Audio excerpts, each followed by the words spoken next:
مرحبا، أنا اسمي محمد. إنها أفضل لحظة للاستماع إلى Vive y Lucha en Radio Terzo Libertaria. Salud.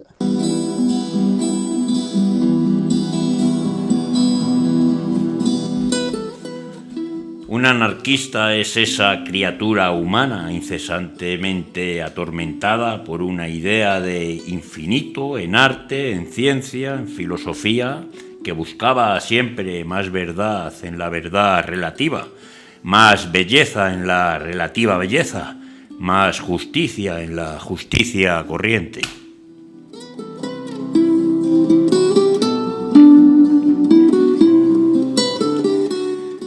Es anarquista el pintor que trae a su arte una nota estética desconocida. Es anarquista un zapatero que deja de ser una máquina en su oficio.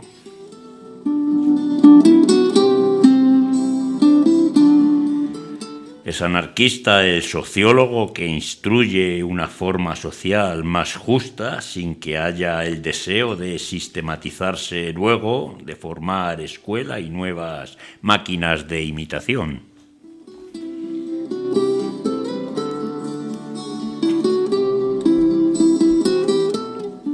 Salud, amigas y amigos, y bienvenidos de nuevo a Radio Tirso Libertaria. Os presentamos hoy nuestro magazine Vive y Lucha. Recordamos nuestro WhatsApp 692-720150, repito, 692-720150, y nuestro mail radiotirsolibertaria@cntmadrid.org.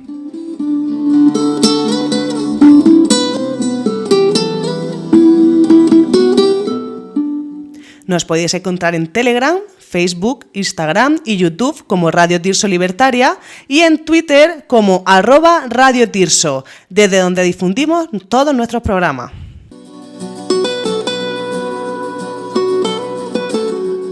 También os recomendamos nuestro grupo de Telegram Luchas Libertarias y nuestro canal de Telegram Radio Tirso Libertaria para que sigáis enviando vuestra música, chistes, peticiones, presentaciones del programa y todo lo que queráis.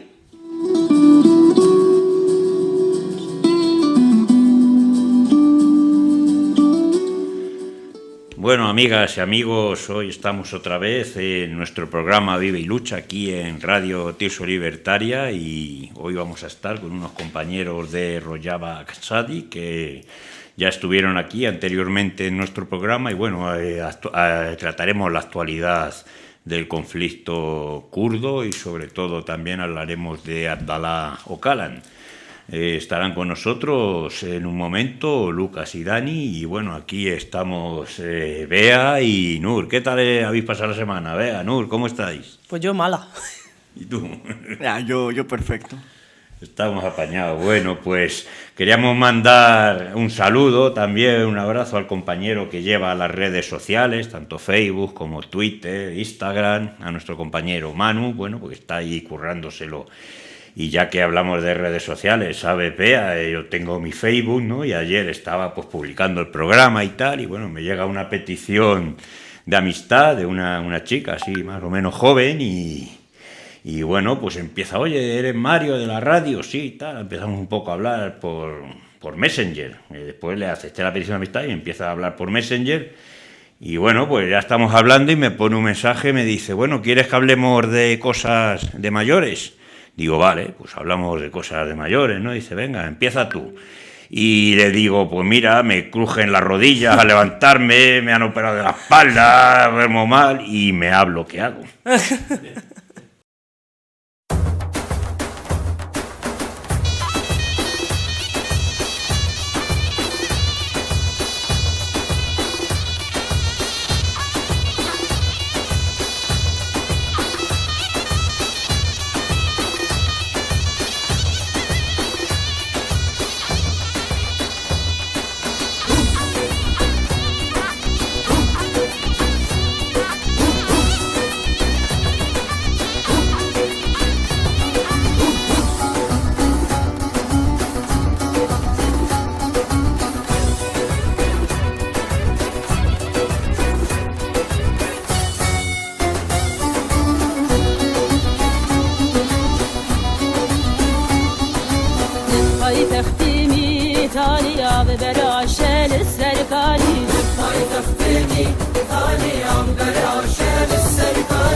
لكن شريتو رانا نحرب لهم برمغلاجيا لكن شريتو رانا نحرب لهم برمغلاجيا هاتو فارس فاننجل بالشي بالشية هاجا بالشي بالشية هاجا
الواشوكاني تهولي بدانا ضا هول الواشوكاني تهولي هلا وهلا وهلا جي أشرفي راهلا هلا وهلا وهلا جي قربس هلا هلا هلا وهلا هلا جي قرزيرو راهلا هلا وهلا وهلا جي الرجع ضايا هلا هلا وهلا وهلا جي الرجع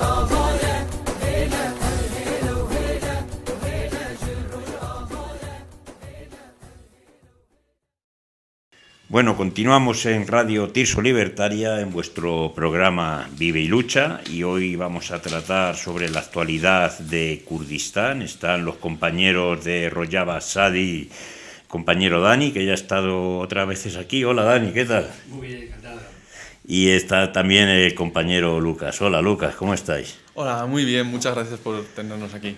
Arrimaros al micro para que se os escuche bien y bueno, ahí vamos. Bueno, como os hemos dicho, vamos a hablar sobre el genocidio que está ocurriendo en el Kurdistán.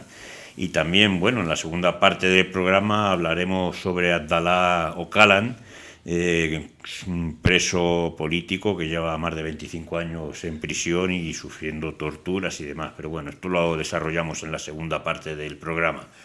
Porque claro, hablando de Kurdistán, ¿verdad? Bueno, ya sabéis, amigas y amigos, hablamos de Kurdistán, es un territorio enorme que, bueno, está dividido entre Turquía, Siria, Irak, Irán y un trocito de Armenia, pues el pueblo kurdo no está reconocido. Y desde luego vive una guerra de baja intensidad por parte de Turquía, de la que nadie habla. Y en fin, pues es que ya lleva meses, ¿verdad?, que el gobierno de Erdogan ordenó bombardeos masivos contra el Kurdistán sirio. La voz de voluntarios internacionales que se encuentran en el terreno siguen denunciando masacres y la destrucción generada por estos ataques kurdos y parece ser que nadie hace caso de esto. hablamos, Lucas, de toda esta problemática. Pues sí, Mario, como has dicho, es que lo primero de verdad que os agradecemos un montón que nos deis este espacio porque sobre todo lo que está pasando es que cuesta un montón encontrar sitios, información, lugares donde se esté hablando de esto. Parece mentira y me alegro que por un lado sí que se haga, ¿no? Pero ha estallado como muchísima convulsión con todo lo que está pasando en Palestina, pero es que a nosotras esto ya nos pilló muy sensibles porque justo antes de que ocurriesen los ataques que han estallado contra Gaza, ya llevaban desde el 4 al 10 de octubre Turquía bombardeando no solo la parte norte de Siria y bombardeando objetivos civiles, bombardeando recursos básicos, sino también las montañas donde están las personas del PKK y lugares y campamentos de refugiados, tanto en el territorio sirio, de refugiadas que tuvieron que salir de los territorios que ya tiene Turquía ocupados desde 2018 Afrin o desde 2019 de Serekanille y Giraespi, como el campamento de Makmur, que también es más conocido, que está en la parte de Irak. Claro, efectivamente, Lucas, es que, en fin, están muriendo mujeres, niñas, y se da mucha publicidad al tema de Palestina, que es horrible, pero el tema de Kurdistán está pasando lo mismo y parece que eso no hay que hablar de ello. Aquí en Radio Tirso Libertaria vamos a hablar de ello. Por ponerle un poco números a esto, en estos 6 días que fue el ataque más masivo, como he dicho, del 4 al 10 de octubre, hubo 304 ataques aéreos y terrestres, pues con drones y con artillería pesada. Como que sobre todo, parece mentira, pero se atacaba, pues eso, objetivos civiles y objetivos de recursos básicos, eléctricos, de agua, la poca industria que se ha conseguido ir construyendo, y luego centros de salud, hospitales, incluso escuelas. Esto al final son 56 millones de dólares que han tasado en 6 días de bombardeos y 49 personas asesinadas, además de 55 heridas, la mayor parte de ellas han sido civiles. Entonces, pues, bueno, sí, esto parece mentira, pero es que ya parece que la ONU empieza a ponernos como declaraciones tan revolucionarias que ni siquiera se quieren admitir en las instituciones, ¿no? Pues lo estamos viendo también con Israel, ¿no? Que ya directamente pasa de la ONU, les deniega visados y no sé qué. Pero en el territorio kurdo, en el territorio del norte de Siria, también tienen allí un señor que se llama Piñeira, que es el encargado de la ONU de vigilar la situación en el territorio, ha hecho declaraciones diciendo que estos ataques son completamente inadmisibles, que estos ataques que están poniendo como objetivo a las civiles no deberían estar ocurriendo y que además generan un sustrato que hacen que el resto de guerras, el resto de conflictos que van ocurriendo se vean desde una óptica completamente diferente y se vayan legitimando ataques como lo que luego hemos podido ver en Gaza, de que de repente se bombardea un hospital, se matan a 500 personas y sí, ¿no? Hay condena internacional, hay manifestaciones, pero desde lo que de verdad importa en este mundo que tenemos y lo que podría hacer un cambio, que son las instituciones que supuestamente tienen el poder, no hay ningún tipo no sé, no me sale la palabra, ¿no? Pero como... Sí, no hay ningún tipo de respuesta, efectivamente. Sí. Adelante, Bea. Bueno, si ahora queríamos hablar un poco de la situación de Anes, de Rojava y Kurdistán en Siria, ¿no? Y bueno, por poner un poco en contexto, las dos regiones autónomas kurdas que nacieron y se construyeron en un contexto de guerra civil e intervención estadounidense, ¿no? El GRK, que nació en 1991 sobre la base de una larga resistencia armada contra el Estado iraquí. La ANES, por su parte, que es más reciente, que surgió en 2012 con el nombre de Rojava, ¿no? Y en Siria, el movimiento nacionalista kurdo, que era mucho más débil que en Irak y que nunca desafió al régimen sirio con las armas antes de 2012, ¿no? Y las historias del Kurdistán sirio e iraquí son, por tanto, muy diferentes, al igual que su geografía, poblaciones, recursos y gobernanzas, que pues, entonces nos conviene revisar, ¿no? Que para comprender su situación geopolítica actual, si nos puede hablar un poquito de... Claro, o sea, por hacer un poco revisión de esto que me has comentado, ¿no? Tenemos la región autónoma del norte de Irak, que es una región que después de unos bombardeos muy importantes y después de masacres que hubo desde el régimen de Irak en esa zona, con apoyo de la ONU, pues consiguieron una cierta autonomía, un espacio aéreo como el que se pide ahora para Rojava, en el que no podían entrar aviones, no se podía bombardear, y empezó un gobierno, pero que es un gobierno que al final ha sido, pues como siempre, se ha convertido en un gobierno burgués. Entonces lo que tenemos allí es un Estado, dentro del Estado de Irak, que de hecho está teniendo enfrentamientos con el propio Estado de Irak en algunos lugares, y que llevan ahora mismo una familia, que es la familia Barzani, y que en verdad, aunque sean kurdas, tienen, en muchos lugares están apoyando y ayudando fuertemente a los ataques que Turquía está haciendo contra las kurdas revolucionarias. Por hacernos una idea, en estos bombardeos que hablábamos, se han bombardeado las montañas otra vez también con armas químicas, y el gobierno del Kurdistán iraquí ha permitido que en los últimos días se construyan más bases en las montañas del norte de Irak, como las montañas de Yeli, de Amedi, de Hekari, y esto es todo con el apoyo del gobierno del KDP de Barzani. En cambio, el gobierno iraquí sí que dice, oye, este es nuestro territorio, no permitimos que esto ocurra, pero se queda en eso, en una respuesta verbal, lo mismo que hablábamos de Europa, ¿no? Que ahora sí me sale, no hay sanciones reales hacia el gobierno turco. Y no solo son estos bombardeos que se han hecho tanto a campos de refugiados en el territorio iraquí como en Bakhmur, donde ha fallecido una persona, sino que además hay asesinatos directamente de personas. Se han asesinado a representantes del HDP, del Partido Democrático del Pueblo, que es el partido en el que estaba trabajando la gente kurda en Turquía, y que ha tenido que huir de Turquía por la gran represión. Se iban en Irak y les han asesinado en Irak. Se han asesinado a escritores, se han asesinado a representantes culturales, y se han asesinado a activistas mujeres. Sin ir más lejos, se atacó en el edificio del Congreso Nacional del Kurdistán, un poco el paraguas donde están todas las asociaciones así de las kurdas revolucionarias. ¿Eso en qué territorio es?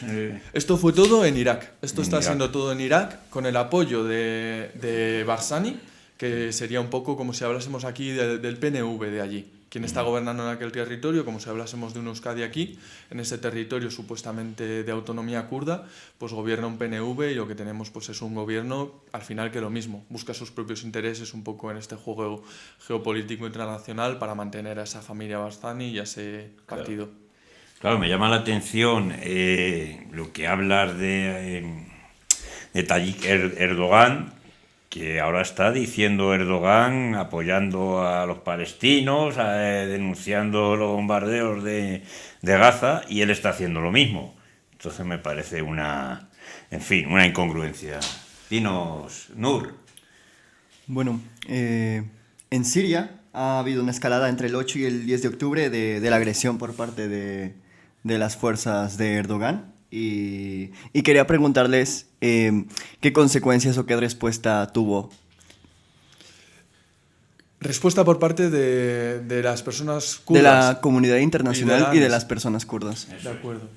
Pues un poco, a ver, desde Turquía, como que el ministro de Asuntos Exteriores, que es Hakan Fidan, en la línea de Erdogan que estabais hablando, ha dicho que es completamente legítimo atacar a esas posiciones civiles de Siria.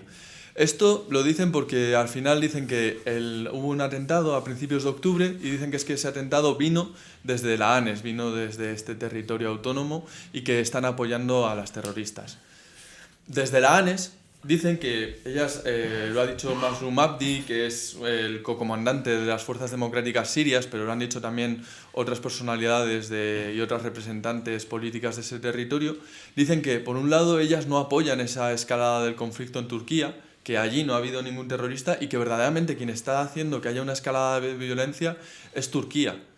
Como que la respuesta desde la ANES está siendo que lo que quiere Turquía son excusas para continuar con ese genocidio que lleva haciendo, pues no ya desde 2018, sino desde el siglo pasado, que lo que quieren es hacer desaparecer todo lo que significa la cultura kurda, todo lo que significa ser kurda, y sobre todo ahora todo lo que significa la cultura revolucionaria de Rojava.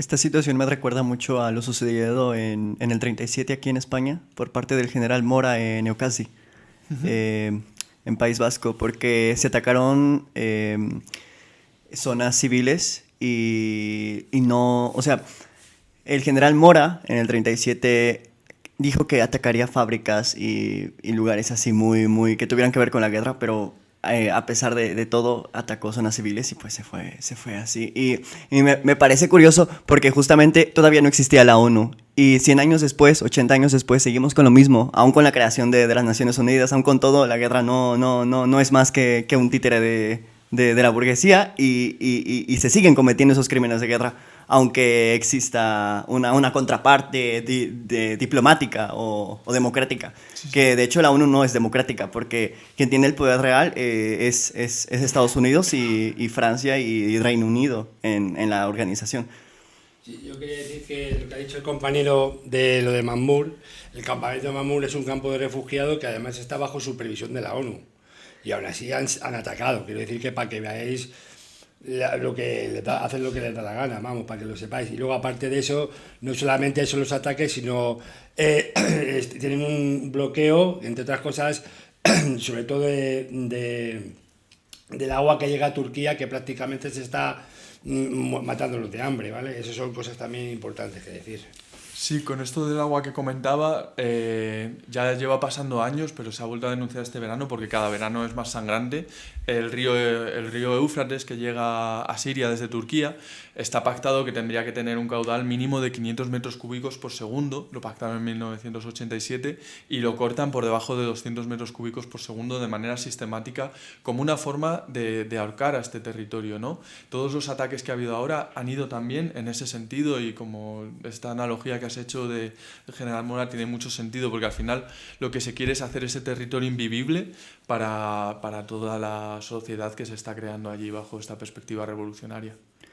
Por otra parte, también quería mencionar lo de la censura al idioma, porque es algo que los regímenes totalitarios siempre han hecho. Aquí se hizo en el País Vasco, en Cataluña, bueno, pero de la misma forma. O sea, primero se impartía miedo a partir de los bombardeos y después se hacía una completa censura del idioma para destruir la cultura vigente. Sí. Y me parece que algo parecido está pasando. ¿O cómo existe la censura en la parte de Siria? En la parte de Siria, la verdad es que la censura ahora está menos presente porque la zona donde viven las personas kurdas se ha creado esta ANES, y allí lo que hay es un gobierno en el que se está intentando poner en práctica el confederalismo democrático, que en algún momento hemos hablado aquí, y que se basa en estos tres pilares, ¿no? De democracia radical, liberación de la mujer y ecología radical. Y entonces, como que lo que se quiere es que todos los pueblos que viven en ese territorio, a través de organizaciones de base, a través de lo que ellas llaman comunas, puedan gestionar la vida, gestionar sus necesidades, y irlo haciendo en los diferentes niveles que sean necesarios para poder gestionar todo un territorio tan grande como es lo que llamamos Rojava, pero que no usamos ese nombre por introducir a estos otros pueblos que hay. Entonces, ahí no hay tanta censura. Pero por sacar esto de que dices del idioma, en Turquía sí que se sigue censurando muchísimo el idioma. En las escuelas está muy penado el usarlo, es muy difícil que puedan llegar a usarlo en los colegios. Y también en la parte de Irán se tiene, y de hecho hace poco ha habido también, bueno, hay muchísimas de las detenciones que hay, es a personas simplemente por participar de asociaciones pro cultura kurda. No hacer nada más, nada especialmente revolucionario más allá de tratar de construir lo que ya son como personas.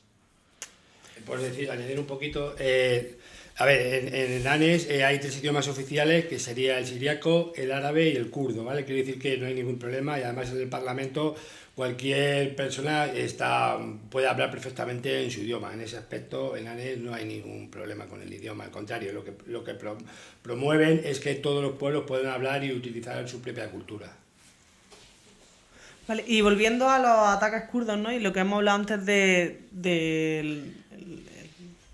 la dureza extrema, ¿no? A partir de, no me sale la palabra que tendría que decir. Genocidio.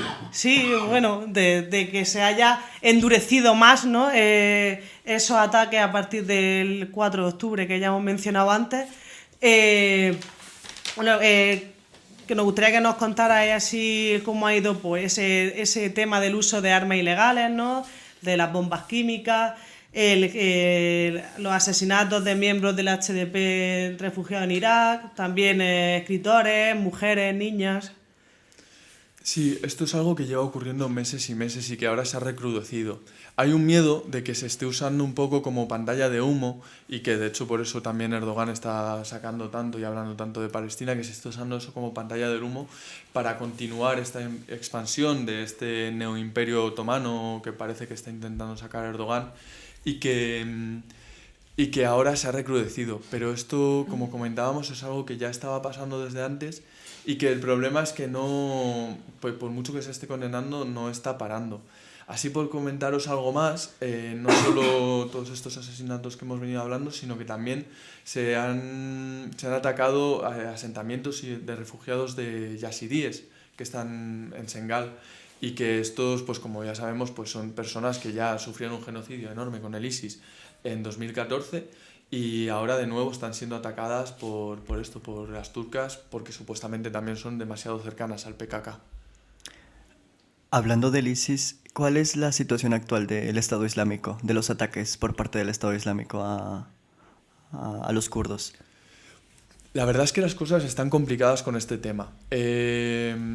Allí hay cientos de familias en diferentes campos que al final serían como prisiones, en los que la ANES, que es, no lo hemos dicho, ¿no? Pero la ANES es la Administración Autónoma del Norte y Este de Siria, que no se desarrollaba para hablar de esto que hablábamos, de que al final son muchos pueblos conviviendo allí, en el norte y este de Siria. Ellas están intentando gestionar esta situación de tener allí a cientos de lo que fueron luchadores del ISIS y de sus familias que se fueron todas para allá a asentarse y que luego han podido poco a poco ir desactivando. Pero el problema es que con estos ataques, si ya es difícil para ellas mantenerlas, estos ataques muchas veces se usan para hacer motines en las propias cárceles, como pasó el año pasado, y que se liberen parte de estas personas y que se reactiven células.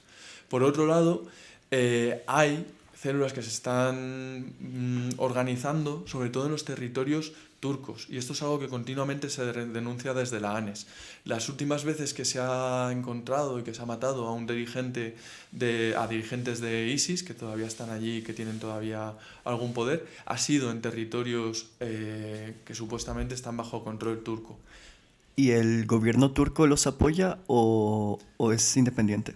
El gobierno turco en verdad no los apoya directamente, aunque abre las fronteras para que pasen desde su territorio hacia allí, cuando las fronteras de Turquía y Siria están completamente cerradas, sí que envía también mercenarios.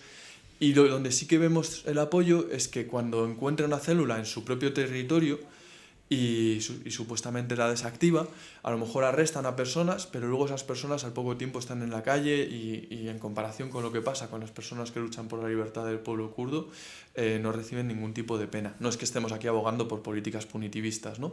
Pero aquí se ve donde ese doble rasero... Pero existe la comparativa entre... Claro, de lo que es para Turquía terrorismo, lo que no es y cómo abordarlo.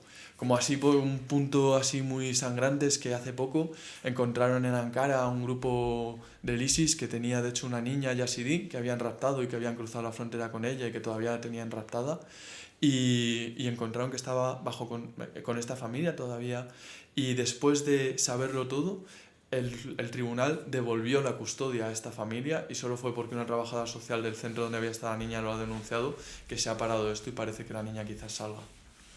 Claro, sí, efectivamente. Bueno, como nos está explicando Lucas, estamos hablando de la situación en Bakur. Bakur significa norte, en kurdo, ¿verdad? Háblanos un poco también, hablarnos, ¿no?, de la situación en Mazmur, el asedio que ha habido y todo esto. Sí, yo quería comentar a continuación de lo que ha hablado aquí el compañero Lucas, que bueno, en los campamentos que ha dicho, que están gestionados por el movimiento kurdo, son campamentos que en los que hay gente extranjera, ¿no? Hay gente francesa, de inglesas y de otros países, ¿no?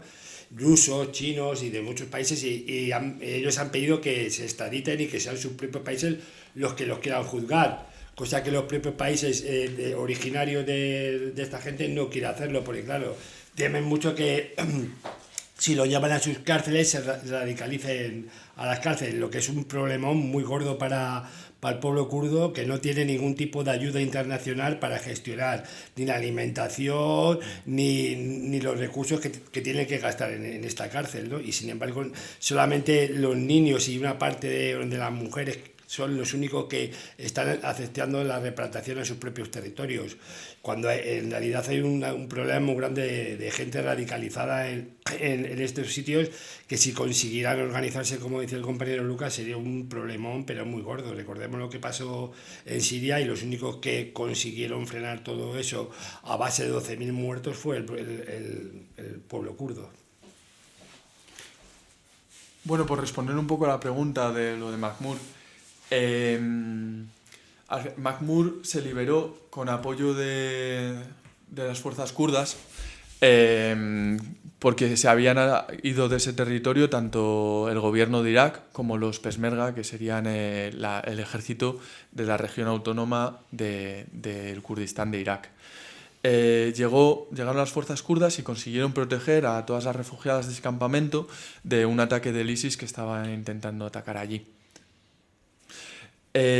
Han pasado muchos años organizando y trabajando en ese campamento, con tanto ofensivas por parte de Turquía como ofensivas por parte del KRG, de la región autónoma kurda de Irak, como del propio Estado iraquí.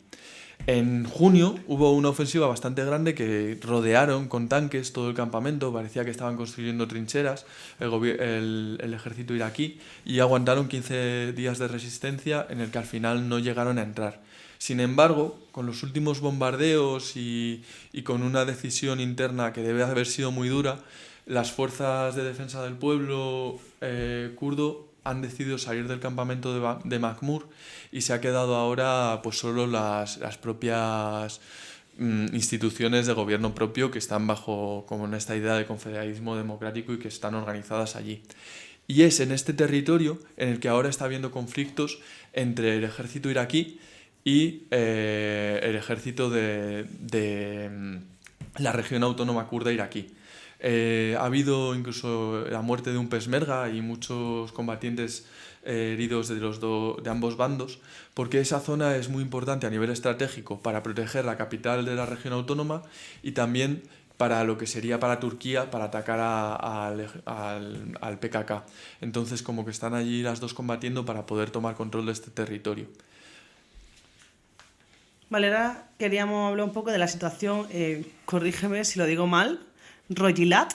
Bueno, que Rojilat es el Kurdistán iraní, ¿no? Y en los asentamientos kurdos de Irán se registra bastante violencia desde hace días, ¿no? Meriwan está enclavada en los montes Zagros el ejército iraní, y en especial la llamada Guardia Revolucionaria, que provocan allí innumerables episodios de abuso. Y bueno, desde todas partes de Rojilat y otras zonas de Irán, tanto hombres como mujeres, tanto jóvenes como ancianos, resisten y luchan, ¿no?, contra todo este sinsentido. Si nos puedes contar un poco de la situación de allí. O sea, en Rojilat ha habido durante este último año lo que ha sido en Irán y que nos ha llegado mucho, incluso a través de los medios de comunicación masiva, ha habido una lucha muy grande por la liberación de la mujer, como están haciendo las kurdas en otros territorios. Y es que, como os acordaréis, porque es que es eso, raro es a quien no le llegó, hace un año se asesinó a Jina Amini por la policía de la moral, que llaman, pues, en Teherán. Supuestamente no llevaba bien puesto el velo, la llevaron a comisaría, no se sabe bien qué pasó allí, y acabaron trasladando al hospital ya con muerte cerebral, y fue el 16 de septiembre de 2022 cuando se declaró su muerte. Desde entonces ha habido muchísimas protestas a todo nivel nacional, pero sobre todo en esa parte kurda de Irán que llamamos Rojilat, que como bien has dicho, Bakur es norte y Rojilat sería este. o más bien levante, porque habla del sol. Pero bueno, hablando de esto, es especialmente sangrante de nuevo que nadie hablaba de que esta mujer, Gina, era kurda. Se hablaba y se usó el eslogan, ¿no?, de Jinjian Asadi a nivel internacional, pero traduciéndolo al árabe, traduciéndolo al inglés, pero sin hablar de esas raíces que tenía, de que esta era una chica combatiente que dio su vida por esa liberación de la mujer siendo kurda, y que también por eso se ejerce más violencia contra ellas. De hecho, justo hace 2 días, creo que ha sido, ha muerto otra chica joven kurda, también, que no sé si habéis visto las imágenes, porque en Teherán, de nuevo, la sacaron del metro con muerte cerebral por la agresión que había recibido la policía de la moral. Y tenemos que lamentar otra vez la nueva muerte de... Ella se llamaba Armita Geraband, como nos has dicho. Tenía 16 años y otra vez está viendo pues todos estos levantamientos. Estos levantamientos también están significando muchas muertes. O sea, se cuentan a 527 manifestantes como mínimo, entre ellas 17 menores. Y se está mandando a prisión hasta 15 años de prisión a personas simplemente por manifestarse. Se ha ejecutado a 7 personas por manifestarse en Irán. Sí, vaya, la zona iraní, la zona kurda de Irán, desde luego es tremenda la represión que hay contra mujeres kurdas. Y efectivamente, como bien has dicho, se ha hecho mucha publicidad, pero sin decir que son mujeres kurdas las que se han rebelado y se siguen rebelando allí. También ha habido cárcel para quien denunció esto, ¿verdad? Sí. Acaba de salir los juicios primero de la primera periodista que lo sacó, Nilufar Hamedani, y de luego la que le continuó ayudando, el Ahad Mohammadi, y ambas han sido condenadas a 7 y a 6 años de prisión, supuestamente porque quien las había formado para hacer esto eran gobiernos extranjeros que querían poner en peligro la estabilidad nacional de Irán. Bueno, es importante, y quería comentar que eso, hablamos de que fue mucho en la zona kurda de Rojilat, pero es verdad que estas movilizaciones se dieron en todo el territorio, y bueno, en Teherán también las mujeres se levantaron. O sea, queremos hablar de que no había que invisibilizar la lucha, de que venía mucho de las mujeres kurdas, pero al mismo tiempo no queremos invisibilizar la lucha del resto de mujeres de Irán. Efectivamente, sí. También entendemos que hay un asedio económico, ¿no? Háblanos sobre el caso de los colbares. Sí, como comentábamos, en Irán sí que hay muchísima represión a todo lo que es lo kurdo, y en ese territorio de Rojilat la industria está muy poco desarrollada. Entonces muchas personas de allí se ganan la vida pasando a un lado y a otro de la frontera desde Irán a Irak. Estas personas se juegan literalmente la vida, porque tanto el ejército de uno y otro lado se dedican a hacer tiro al blanco cuando ven cualquiera de ellos pasar, y bueno, es la forma que tienen de sobrevivir económicamente, pero continuamente nos llegan noticias de asesinato de estas personas que al final lo único que están buscando es un medio de poder sobrevivir. Y hablamos de 30 heridos entre los últimos 2 meses y 5 heridos este mes. Y eso, un asesinato en el último mes también tenemos que lamentar. ¿En qué consiste su trabajo? Su trabajo consiste en pasar bienes de diferente tipo desde Irán hasta Irak. Pues es verdad que sí, pasan de todo, pues desde bebidas alcohólicas a, bueno, un poco a cosas de tecnología. Depende un poco de cuáles sean, también con pedidos. Es verdad que es todo... Pues como es esto, ¿no? Toda una cosa de contrabando, que también es un mundo peligroso, pero es especialmente peligroso por la represión estatal, que de hecho es lo que les lleva, ¿no?, a tener que vivir de esta forma. Bueno, amigas y amigos, después de todo este relato sobre la situación del Kurdistán, nos dejamos con un poco de música y continuamos con el programa.